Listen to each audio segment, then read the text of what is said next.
Rabbi Yitzhak Benoualid had a tremendous love for Eretz Yisrael.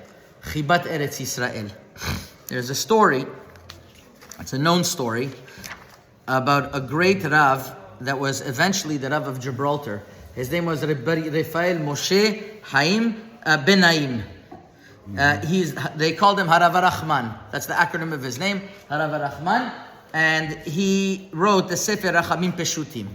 He writes in a Sefer called Peterechem how he was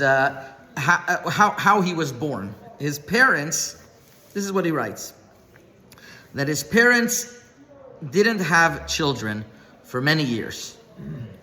And they lived in Titwan. Rav Yishaya ben Naim and his wife Mas'oda. Okay? And Mas'oda, and they didn't have children for many, many years. And they were very bitter and sad. Rabbi Yitzhak Benoualid gave them a piece of advice. Gave them a piece of advice that this is how you should do it. And this way you're going to have children. Number one, if you have a ben zachar, number one, while he's still nursing, you have to go to Eretz Yisrael. You have to move to Eretz Yisrael. If you accept upon yourself these four things, and you'll have the child. First, you have to move to Eretz Yisrael when you have the child, while he's still nursing. Number two, right now you should move from one city to the other. By the way, there was a very common piece of advice that people didn't have children in Morocco. They would tell them, Mishanim makom, mishanim mazal. You go to different places, mazal. I know somebody over here that a Rav in the valley told them, move to the city and you'll have children, and that's what happened.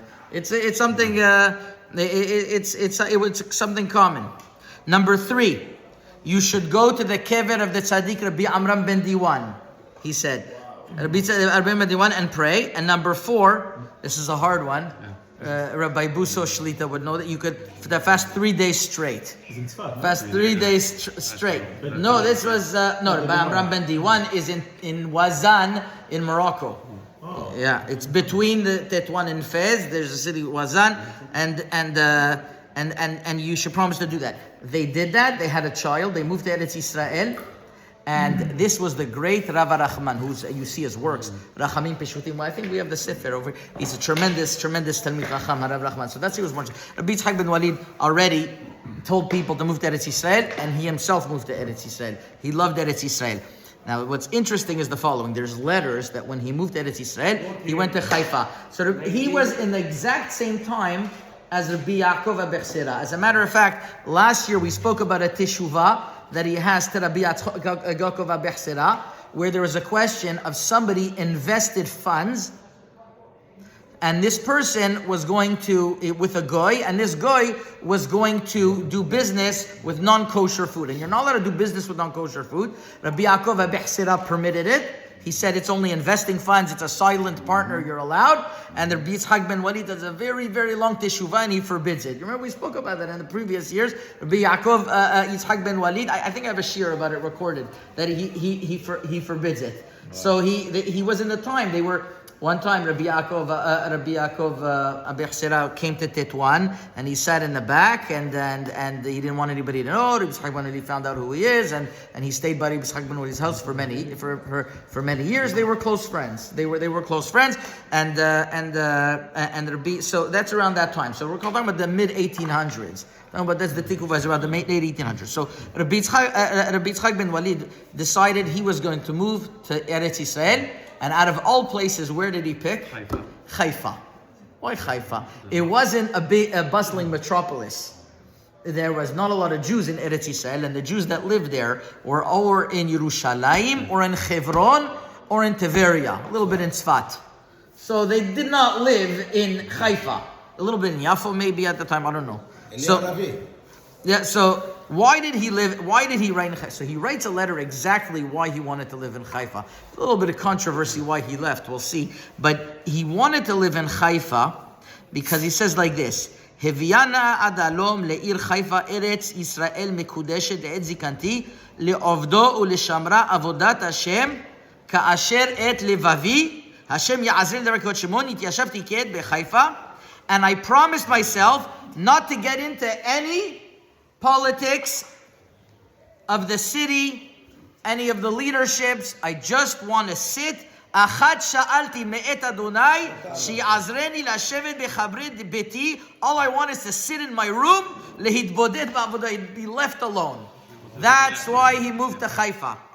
Shortly after, the Rabbanim didn't let him. This is what he writes in his.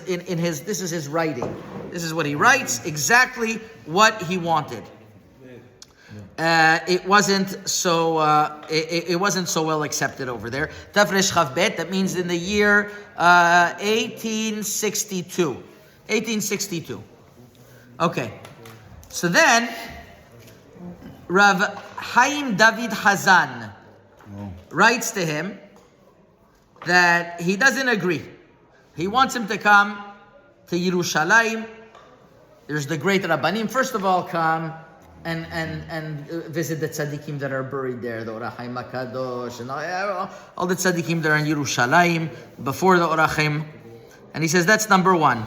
Enenu tzofiyot that come leishtateach al kivrei tzaddikim neve Tzion and batachti didbak nafsho ve'eno zaz misham. And I'm sure that once you go there, you're going to see that there's you're going to love staying in Yerushalayim.